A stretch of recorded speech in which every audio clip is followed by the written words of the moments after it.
Welcome to the Room of Lives. I'm your host, Neil. In the previous episodes, I described my first experience of a 10-day silent Vipassana meditation retreat and interviewed Tim, who has taken and taught more such courses than he can remember. In this episode, I speak with Drew Schaefer, a Zen Buddhist monk who I met at the Austin Zen Center. He first describes his life story, a tumultuous upbringing, evolving through stages of extreme self-experimentation, going to Caltech physics and reveling in uninhibited shenanigans, being engulfed by loneliness, and meeting a mathematician who interested him in Buddhism. He then describes his formal Zen monastic career, starting in Paris, then at the Los Angeles and San Francisco centers at Green Gulch, then the intense and remote high desert Tassajara Center, the first Soto Zen monastery outside Asia.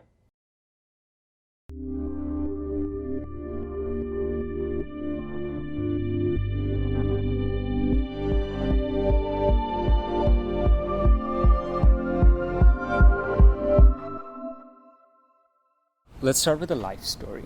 Okay. Roughly, where were you born? What was your upbringing like? Right.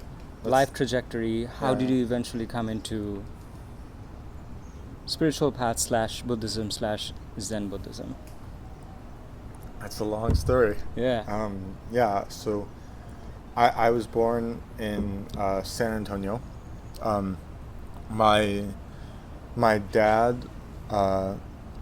So probably the best place to start is a couple years before I was born, though. So my dad and mom got married in 1990,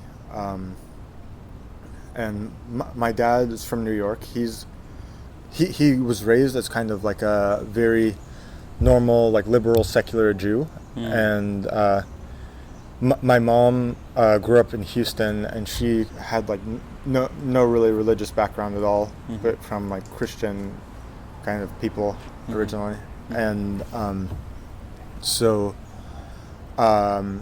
they met in they started dating in San Antonio and got married in 1990. And my dad, so he was not religious at all at that point. He would eat bacon. Your parents got married in 1990? Yeah. Wait, how old are you? 1990. Yeah. I'm 26. You're 26. So I was born in 1996. Okay. Right. Oh. All right. Well, I for some reason thought that you were older. Because I was born in 1989. Oh. A year before your parents got married. Oh. That's why I was like, "Woo, what?" Okay. Yeah, I'm 26. Yeah. Okay. Yeah. Go on. Yeah. So, so my dad basically had not really been practicing Judaism at all, and then, was not religious, and my mom, but he did ask when they were getting married for my mom to convert to Judaism. In Judaism, there's a very large emphasis on, on descent, and I'm not sure if you know this, but you're considered Jewish if your mother is Jewish, so that was important for him. And my mom was just kind of a very agreeable woman in general, and said that she would do it, though it was very clear that she didn't believe in it. So she went to kind of Torah lessons and just did all of the stuff to learn about Judaism as someone who's converting, and she went to the Reformed synagogue, and they asked her why she wanted to convert, and she said, "I don't believe it at all. I just want to my husband, my fiance, just wants me to convert." And they said, "No, we won't let you convert like that." Then she went to a conservative synagogue, and she said the exact same thing, and they let her convert. Oh. Yeah. Okay. So she converted to Judaism, though, again, both she and my dad were at that point totally irreligious and not, just basically kind of regular American, big city professionals. And So when my sister was born, though, in 1992, so she was born before me, 3.5 years before me. My mom was when she during childbirth she was bleeding so much that she nearly died, and apparently my dad was so desperate that he actually prayed to God and asked for him to save my mom, and said that he would start following the laws of Judaism if my mom survived. And my mom did survive, fortunately, and gradually over the next couple of years he started becoming more religious. He started first it was just like, okay, we're going to synagogue on Saturday morning now, and then like basically over the next decade of life of his life, so and then I was born in 1996, and that whole time, like before and after my birth, there was just this ramp up of religiosity. Like first he was just going to synagogue, then he was like, I think he was the president of one of the synagogues a couple of years after that. He's like kind of a like well-respected surgeon in San Antonio. So it's like, so they made him like president, and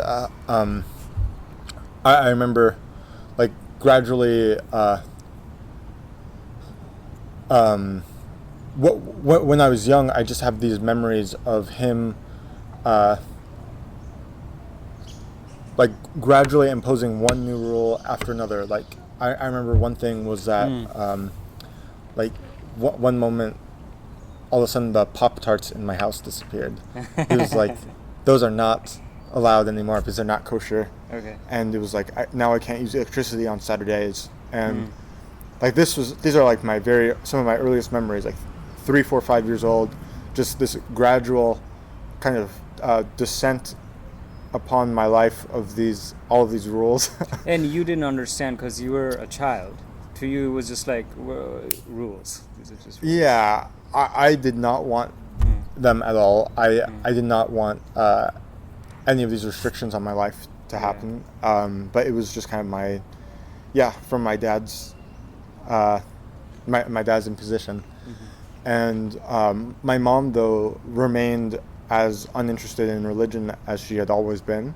Even though your dad had allegedly prayed for her to not die, and she had survived. Yeah. And it kind of converted your dad, because he must have been really convinced.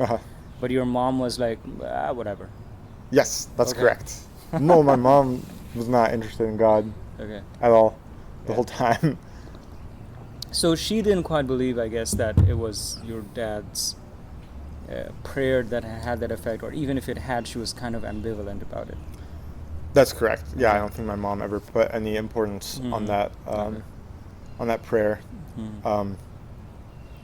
And so gradually my mom, so my dad, instead of going to the conservative synagogue, he thought that they weren't strict enough, so that he started going to the Orthodox synagogue and like growing a beard and everything. And my mom just all of a sudden found herself married to an Orthodox Jew, which is very strange transformation. So it's like in some ways opposite to the person that she had like married in the first place. Right. Yeah, my dad, when he was younger, he talks about how like when he was a teenager, so he grew up in New York, and it would be a thing for like some of these more evangelical Jewish sects to try and like ask people on the street, like, oh, are you Jewish? Like, come say a prayer with us, like, blah, blah, blah. And my dad would like avoid these people, specifically avoid them. And then, he, all of a sudden, my mom was married to an Orthodox Jew. And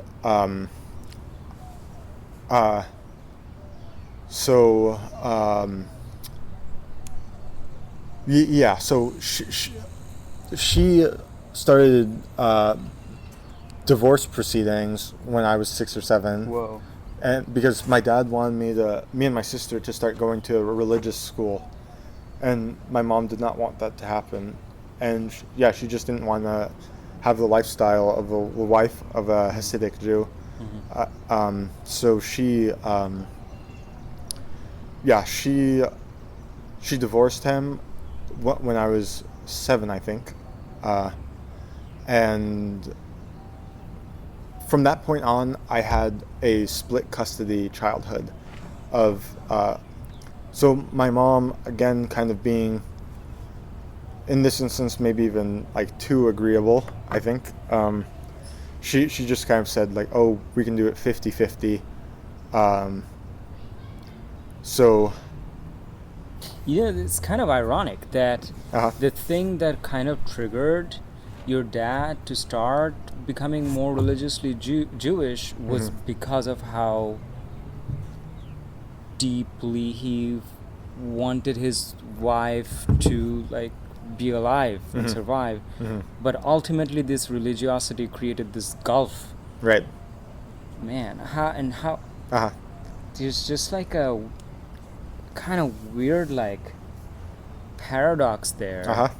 That how then does the religiosity keep its momentum against the thing which gave birth to it in the first place? Yeah, I think he just started to become more concerned with the set of rules than with his relationship with his wife or kids.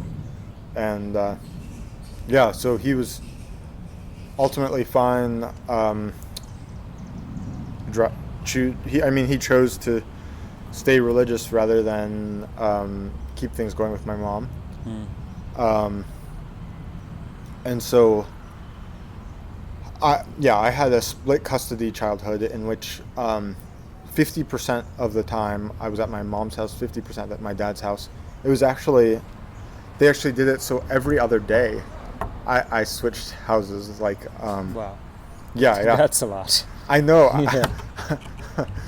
So, for example, Monday would be my dad's day. He would pick me up from school. Tuesday, my mom's day. Wednesday, my dad's day. And I never realized until I was an adult how weird that was. How probably unsettling. It's like you're in a room and someone is constantly flicking the light on and off, on and off. Like you adjust and then it turns off. Okay, night vision. Whoa, day vision. Whoa, night vision. Exactly, because those two households were so different. It was like one of the households was just basically a like pretty standard American household, and then the other one was a Hasidic Jewish fundamentalist household in which, like, my dad was pretty emotionally abusive, and he would he would like basically force me to pray and like shame me if I didn't want to, and he would also kind of have my sister spy on me. Like at my mom's house, he would ask in front of both of us, like, oh, so Jamie, like, was Drew eating kosher when he was at his mom's house? Was Drew like saying his prayers at his mom's house? And so I just had very it was I honestly, like, one of the deepest feelings that I have that is still not totally kind of resolved is the feeling that I'm like constantly lying or something, because like literally my entire life when I was a kid was just hiding who I was because I was afraid of my father. And I have this I remember I would just be like when I was at my mom's house, I would just be paranoid that somehow my dad was going to show up and like see the things I was doing. And and he was also like occasionally physically violent, and like I was honestly, I just spent a lot of my childhood just kind of in terror of my dad and my sister, who he recruited into the fucking secret police. And so this kind of shaped for you a lot of your like default mental neuroses, orientation of the world. It definitely has. That was just this feeling. Just, I mean, I was objectively lying. Like, I can say that looking back. Like, that was the protective mechanism I used. Like, I was lying. Like, my it just feels like it just in this almost like physical way, like this sense that I'm being dishonest and lying has kind of been with me my whole life. And yeah, I mean, you also got repeatedly shamed for it. right. Exactly. And yeah, and then so that was so in other terms, so that was like my family situation. I went to a like small private school.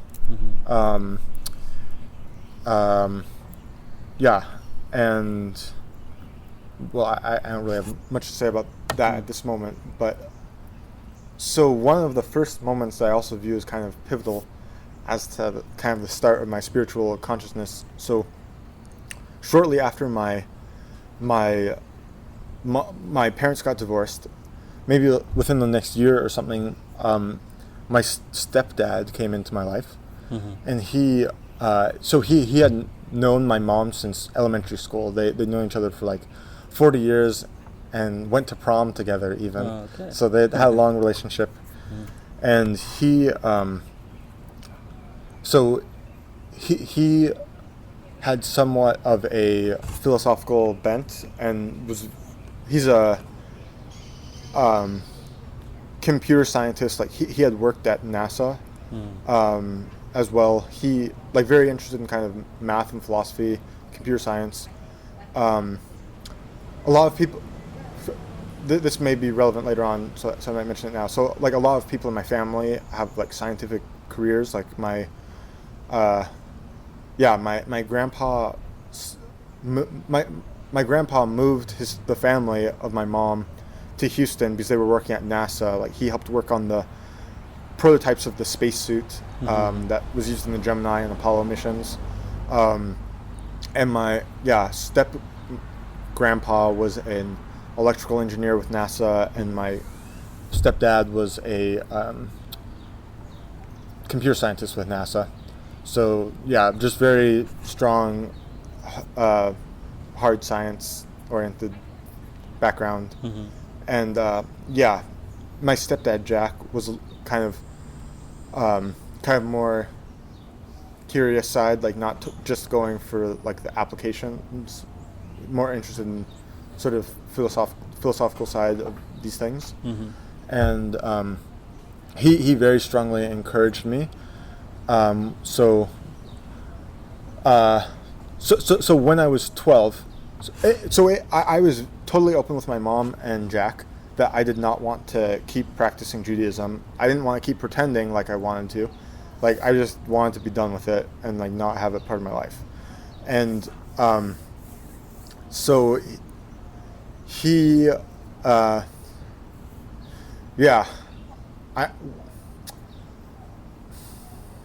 he was encouraging me to be honest about these thoughts and feelings, because he himself was, even though he grew up in an area like the suburbs of Houston that were with a lot of engineers and scientifically oriented people, his own family was religious, and he had to, like when he was raised Christian, and when he was a teenager he had also felt like pressured to try to conform to those Christian standards, but he refused confirmation. And so when I was 10, 11, 12,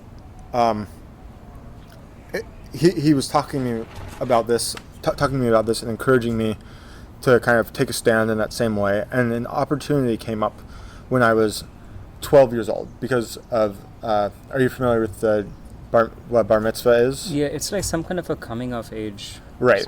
Yeah. So it's like at age 13 for boys, 12 for girls, you have a ceremony in which you are formally inducted into the Jewish community, like with the responsibilities of an adult.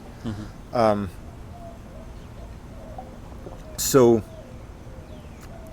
and that entails like literally getting up in front of hundreds of people and declaring that you would like to be part of the Jewish community, and which was something that I really did not want to do, obviously, and he,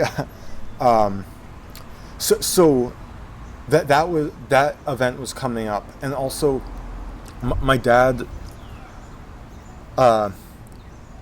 told me this. Okay, well, that detail might be a little too far afield, but yeah. So I had this big event in which I would be perpetuating this lie in a kind of deeper, more public, more profound way than I had been doing up till then.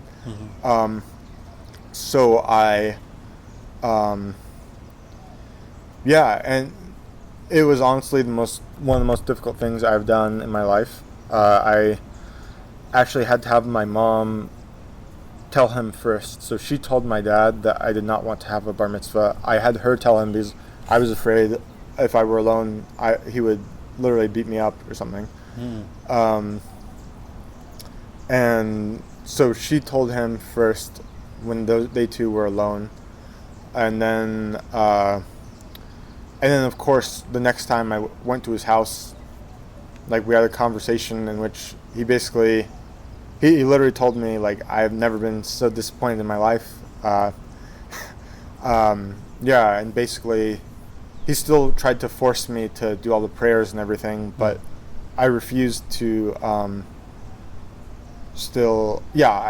I was not going to have a bar mitzvah. I was clear about that, and that was kind of like the first big taste of freedom I've had in my life. Was it the first big act of rebellion? Yes. Yeah, definitely. Yeah. And yeah, that I feel like that was kind of a pivotal moment in me. Kind of, even though it was very, very, very hard, just trying to absolutely like not lie about who I am. Yeah. And which is a spiritual practice I'm continuing to this day. And so after that, I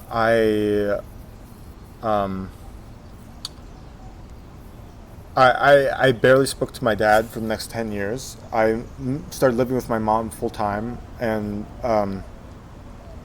I as a teenager, I started to get very interested in the hard sciences, mainly due to the influence of my stepdad, Jack.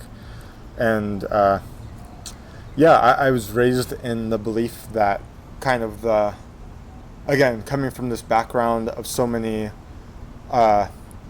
scientists like that, are we doing okay? Yeah. I just wanted to check the levels once. Yeah, it's cool. Good. It's good. Good. Yeah. I started to get very interested in hard sciences, and like I started reading like rationalist philosophers like Bertrand Russell, and I started coding, started reading the Feynman lectures.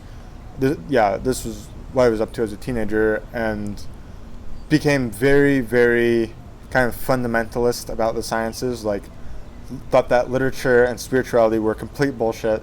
Yeah, I had a similar I definitely had a similar phase. Yeah. I was a militant atheist. Yeah, right. Yeah, same. I hated religion. I thought that basically if anything couldn't be proved from axioms or proven empirically, like through the scientific method, then it was not valid as part of the human experience. And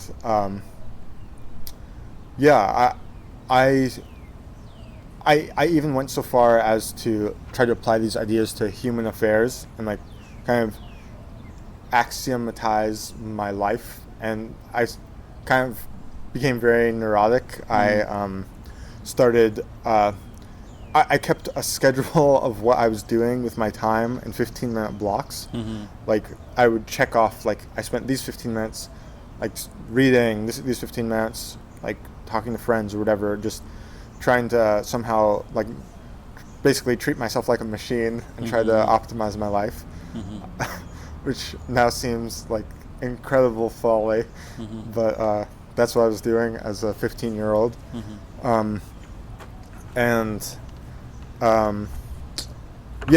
also I honestly also grew pretty depressed because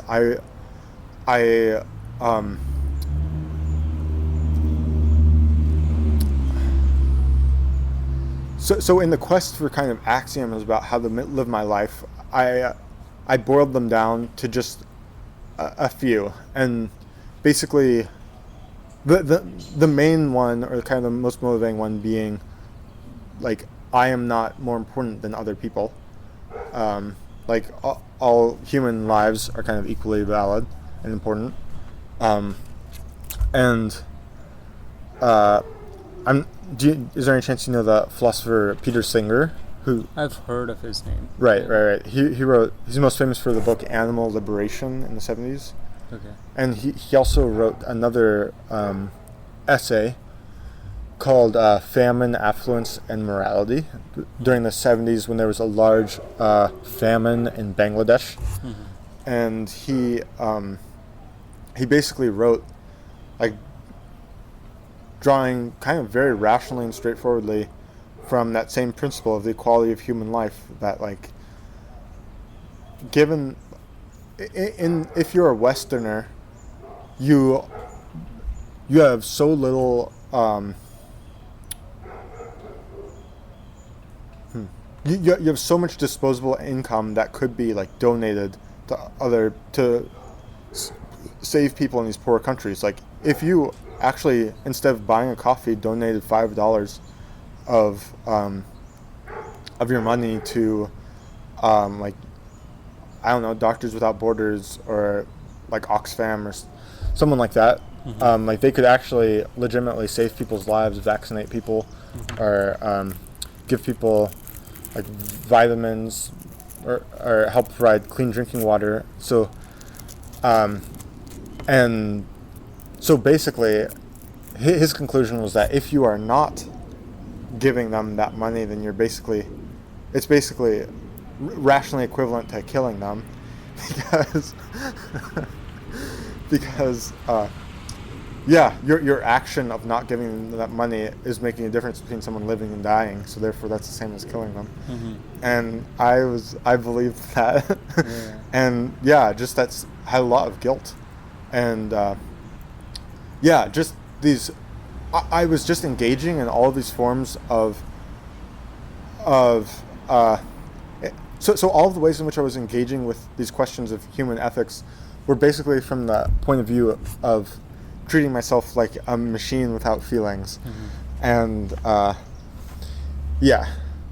so I was very interested in philosophy, but found that all it was doing was making me depressed. Like I did have that mind that was searching for answers as a teenager, and physics and these sorts of very rational philosophers, and they were all just making me depressed. And so when I was around 17, I started to like with the influence of some friends, kind of start a little bit more like lifestyle experimentation, like just being goofy and weird, like putting my hair, tying my hair, and letting people tie my hair in braids, or wearing fingernail polish. It was actually the same color you have on now. It was like sky blue. I would wear like pink and stuff.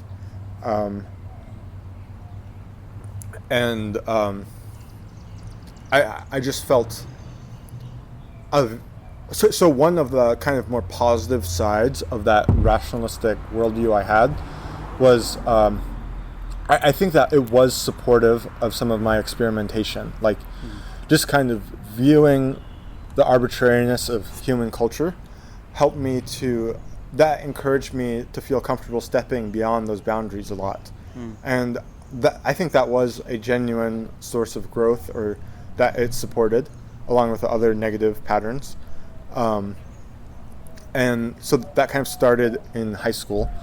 And then so I went to Caltech as a undergraduate when I was 18, and my interest in physics.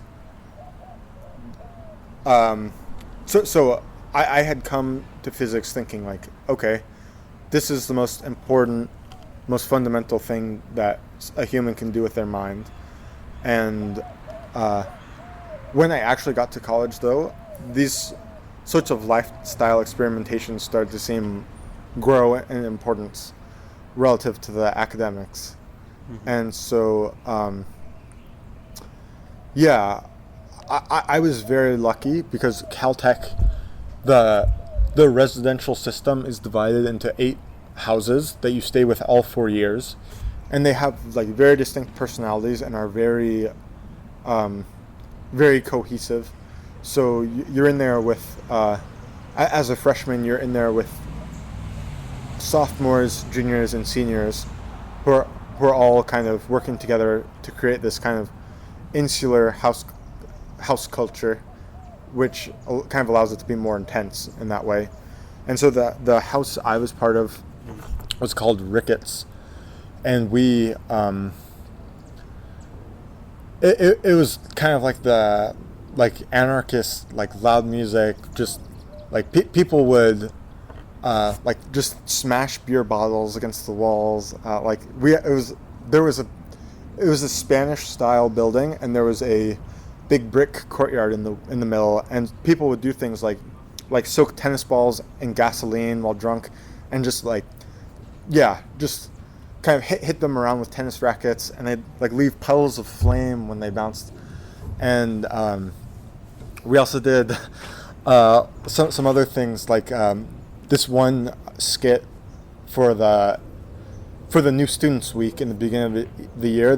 We did this skit called Mama Bird, Baby Bird, where a bunch of we build a human-sized nest with like newspaper, and then we would so 3 people would be the baby birds. They would slather their bodies in like some sort of syrup, like get feathers, cover themselves in feathers, and then they just hide in the nest while everyone else was eating dinner.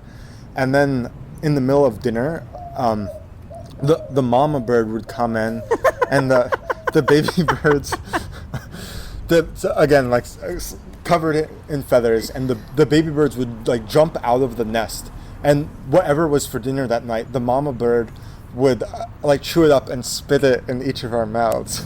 Oh my god! Right. So we'd just be there like,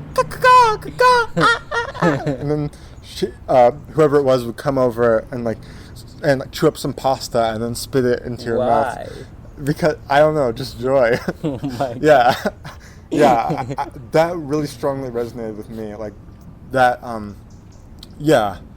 Just I feel like part of me, like the degree, I felt so strongly so much in my life that I've been lying, and then I felt like I needed kind of an equally strong antidote. Like I am not gonna hide anything. Like we are going to, my friends and I, we're gonna get naked and sing pirate songs. I don't even know. Like we're going to we would have like nudist parties where we would so before winter break, we would play the Christmas song, "The Messiah" by George Handel.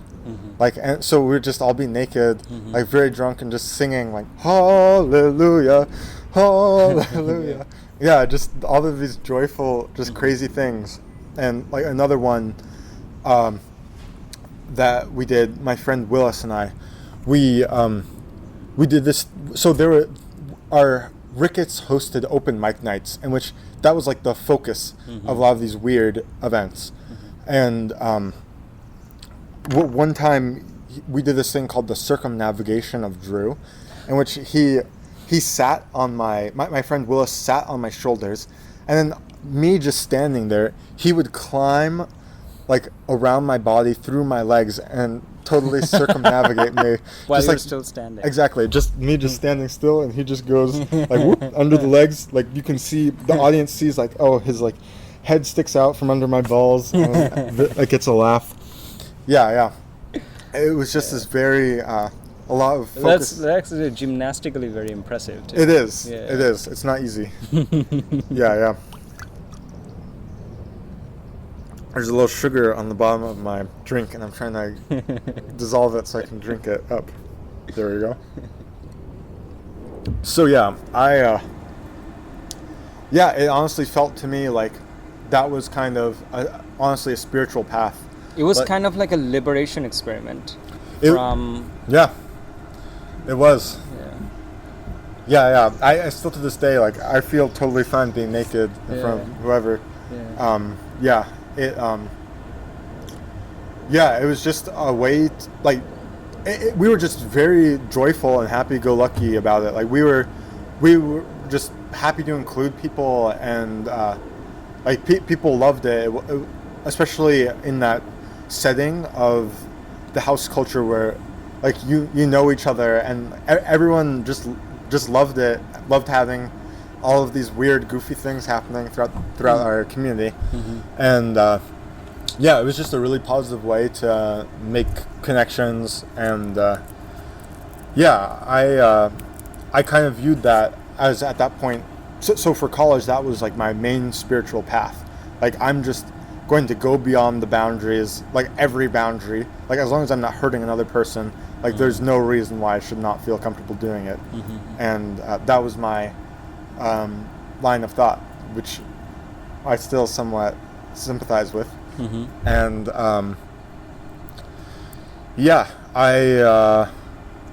so we so me and a couple of my friends were kind of like the core of this group of people who were pushing the boundaries in those particular ways. And then around junior year, they started to I was still totally into it. Like, this is the most important thing in my life.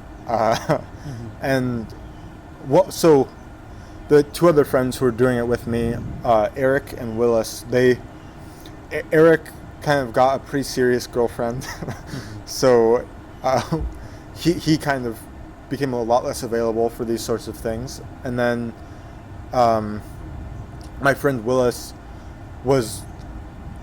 started to get a lot more interested in school and making sure he could get into a good grad school and whatever. And both of which, neither of those things applied to me.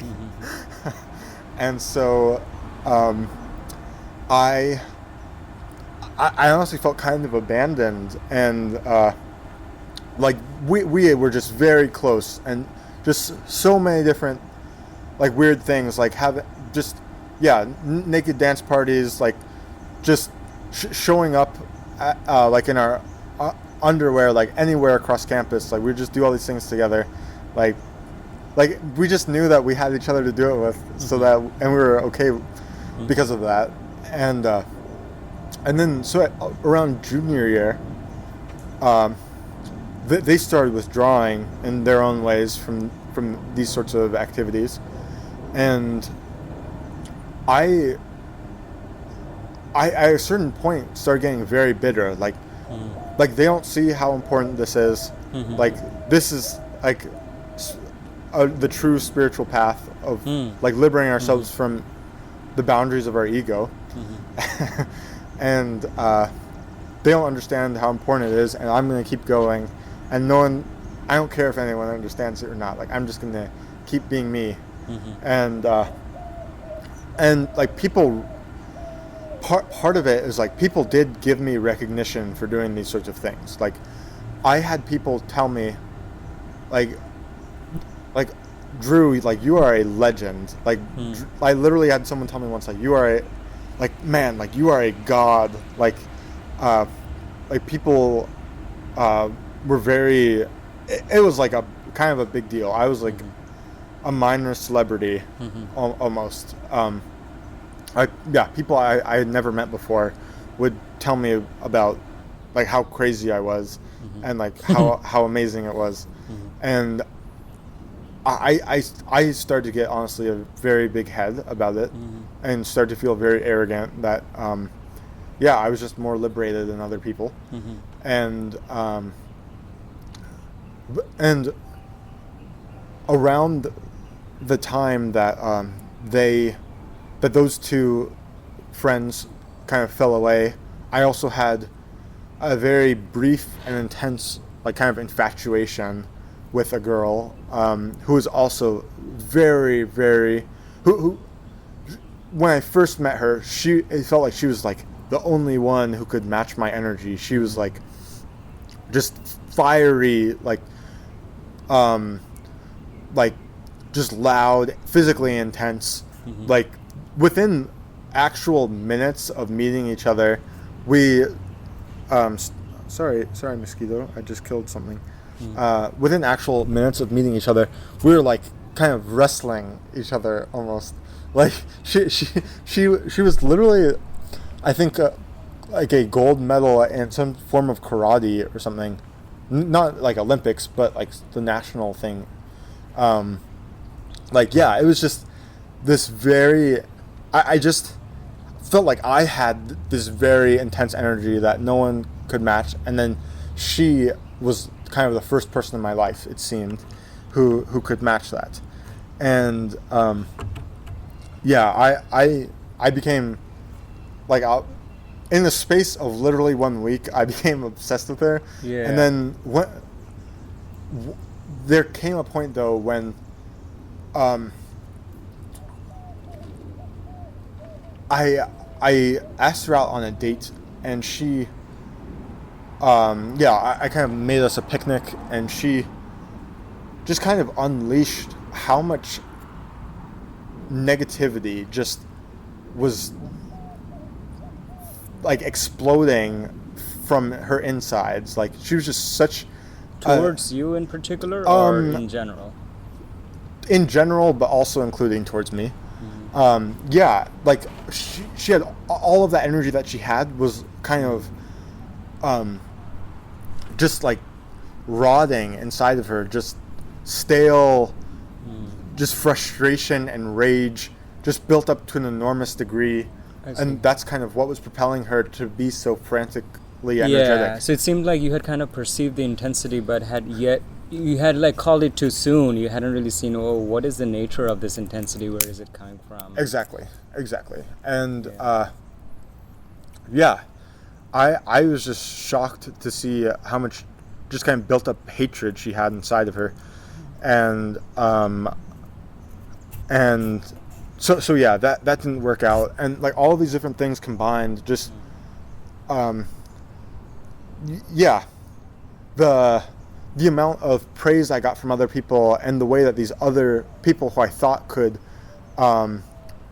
be part of my journey, they kind of disappointed me, like quote unquote. They like were not there to follow me down whatever path I thought I was going to follow. Like I just became very bitter. Like I stopped really participating in the activities of my house. Like I just started I like just like feelings of loneliness that had only like occasionally reared themselves up before, then just kind of totally were my entire life at that point. Just insane loneliness. And that's the point in my life in which I met the first person who was seriously interested in Buddhism, who was slightly older than, maybe 2 years older than me. His name was Shival. He was a math major and was also so he was interested in meditation and also literature and kind of art films, and I started to be very interested in that path. And so I started meditating with him, and I also started reading a lot more like art and a lot more literature and viewing art films together. We had a film club in which we'd watch movies by like Andrei Tarkovsky and Ingmar Bergman and like these like ultra philosophical European art films. And honestly, I was just very impressed by his sincerity, how mature he was, how he was just very, very smart, and also kind of skeptical of my like rash claims, and he was very good at analyzing art. And I feel like before I had watched art and I just wouldn't know how to say or respond. So was it like this was a person who, not for the first time, challenged your views, but deeply enough that you were like, oh yeah, this guy, I have to take this guy's critique serious. Yes. I can't just brush it off like, oh, you guys just can't match my whatever. This guy actually, I need to think about what he's saying. Yes. He was kind of one of the few people in my life that I kind of thought like, hey, maybe this guy knows something I don't know. He may have been the only person. And yeah, he was, like I said, he put his energy into Buddhism and artistic pursuits, which was both almost unheard of at Caltech.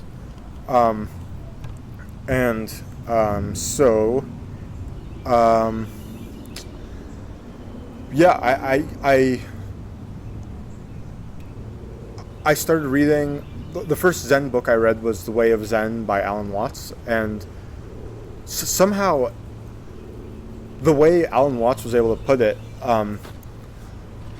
just kind of connecting it with various things, various Western philosophical ideas, as well as, for example, like Gödel's incompleteness theorem, like that was kind of the perfect bridge for someone in my worldview, kind of my scientific rationalist worldview to...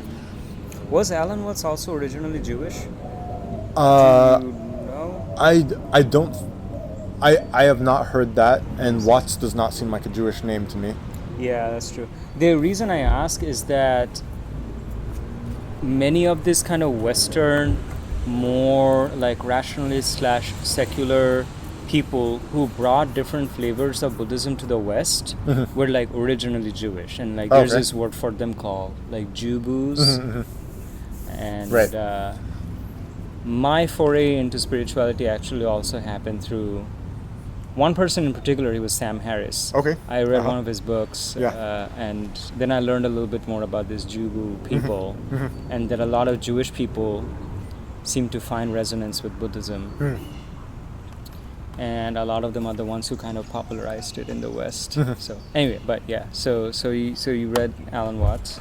Right, and yeah, somehow it just felt like Zen, the simplicity of Zen, and also just the total acceptance, like the idea that like you are already Buddha, like you don't need to do anything to change to already be worthy of like total dignity and respect. Like that was just total yes. Like I wanted to immediately be a Zen Buddhist, and so in junior year I started practicing Zen. So 2017, I've been practicing Zen for 5 years at this point, and I also started to decide that after I had very negative experiences doing research internships in physics. I was literally in one time in a basement, one time in a sub basement, just doing really tedious things with like debugging electronics, and it drove me crazy. And so I already decided I was not going to go to grad school. And so I had decided that I was going to, junior year, I decided like, okay, again, it was just clear, like this is the most important thing I can be doing with my life, is Zen Buddhism. So I decided that after I graduated, I would go to a monastery. The reason I laugh is that at the time that I first went to a 10-day silent Vipassana retreat, I had, it was this phase where I had kind of gotten into spirituality, and I had learned how to meditate, and through meditation I was basically channeling my curiosity towards my internal world. Yeah, And this whole new world was starting Right. to blossom. Uh-huh. I was like, whoa, Uh-huh. I've been carrying around my mind for my entire life. Uh-huh. Didn't have any idea about these things. It is amazing. It's amazing. Yeah, yeah. There's nothing more interesting, fulfilling, or deep that I can imagine doing with my life. So fuck everything. Well, not fuck everything, but after I get my PhD, I'm going to spend at least a year as a Buddhist monk in a monastery. That's what I thought. And when I went to the 10-day silent meditation retreat, I was thinking that this is going to gear me towards that life. I'm just going to get a deeper sense of what it's going to be. And after the 10-day silent retreat, I was like, nope, I cannot be a monk. Why not? Because I realized I'm too restless and I'm too curious about things that are outside of my mind. But that retreat also established for me the importance of a regular practice. In that I was like, whoa, this is like pretty important. But I also don't want to be doing this full time because there are like genuinely a lot of other things that I'm just like really interested to learn, know about the world. I actually like doing science and I like doing all this stuff. But yeah, the flavor of this, the way that you're talking about is like, oh yeah, I'm gonna go and do this. You know, that intensity was with me as well. Oh, great. Yeah. Yeah. So as a junior, I decided that's what I was going to do once I graduated, and I studied abroad in France. After that, started going to a Zen center there in Paris, which was actually my first formal Zen experience, and then kept going to ones in in the LA area, and yeah, it just felt like doing academics was just kind of basically just do one last thing to please my parents, like actually graduate before I go off and be a Buddhist monk. And so is this getting into the next topic at this point? So this is like start of my Buddhist career? Yeah. So I just continue along the start? Okay. Yeah. So at this point in time, so my senior year of college, I had found the San Francisco Zen Center, which is in the lineage of Shunryu Suzuki Roshi, who wrote Zen Mind, Beginner's Mind. They have 3 separate temples. One is the city center in San Francisco proper. Another is Green Gulch, which is like 10 miles north of San Francisco in Marin County. And that's kind of like a more rural setting. They have a farm, and it's like right on the beach. And then the third one is Tassajara, which is deep in the wilderness of deep in the wilderness near Big Sur, basically. And I was looking up residential Zen opportunities, and I found Green Gulch. Green Gulch as part of the San Francisco Zen Center, and so that's where I went after graduating, and or actually, yeah. So at that point, I've never told the story from this point on. I've told the story of how I got to the monastery. I've never told the story of my life in the monastery. I feel like that's so huge. Like it's hard for me to know how to thread it. Yeah. But let's, in the interest of getting to the next stuff, let's have Good. a condensed. Right. Yeah. I think that's good. Yeah. So, at Green Gulch, I did a lot of work. I immediately brought that intensity to my life at Green Gulch. Like I was, I think, the only person who did not take days off at Green Gulch. So 6 days a week. There's a so you're supposed to. You're only allowed to miss the morning meditation that the whole community does once a week. And so the wake up bell is at 4:25 and meditation starts at 5 a.m. And like I never missed it. I never let myself miss it. I was just like, I'm here to meditate. There's nothing else I want to do with my life. And so I worked on the farm. I worked in the kitchen, and I heard that there was this other place, like Green Gulch. I didn't realize this, but Green Gulch was not like the top, kind of the most intense temple. Tassajara, which was the other one, like that place, I started hearing stories about how remote it was, it's totally isolated. You're just the wake up bell is at 3:45 instead of 4:25, and like there's just no heat, there's no air conditioning. It gets like 20 degrees in in the winter. There's no air conditioning, and since it's like in the high desert climate, so it's like 100 degrees in the summer, like 20 degrees in the winter, and it's just total silence. Everyone wears black robes, and Green Gulch. Is there a significance of black robes? That's just so at Green Gulch you're allowed to wear like any dark colors, but at Tassajara, like every single person there is wearing monastic robes. Yeah. It was just like it's I heard that it's the first Soto Zen monastery founded in the United States. Right. And not first only outside of Japan. First outside of Asia is what I read. Oh. So yeah, it does seem to be like the OG. Yes. Right. Yeah. Okay. Right. Yeah. And so, yeah, I just heard that there was this kind of place in which the practice would be even more rigorous, and so I went there, and honestly, it's hard for me to even tell the story. Like, there's so many different storylines, different friends that I made. I feel like it might be best just to stick with the factual things. Like, I went to Tassajara, stayed there for I stayed there for 15 months, and then I fell in love with a British woman who was there, and followed her to the UK.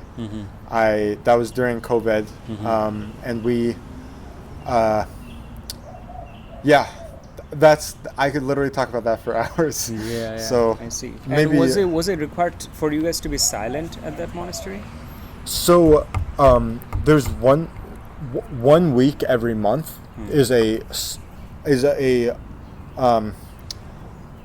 sesshin, which is like a meditation retreat where that's all you do all day and you're silent the entire day. But the regular days, it's like you're silent from dinner until lunch the next day.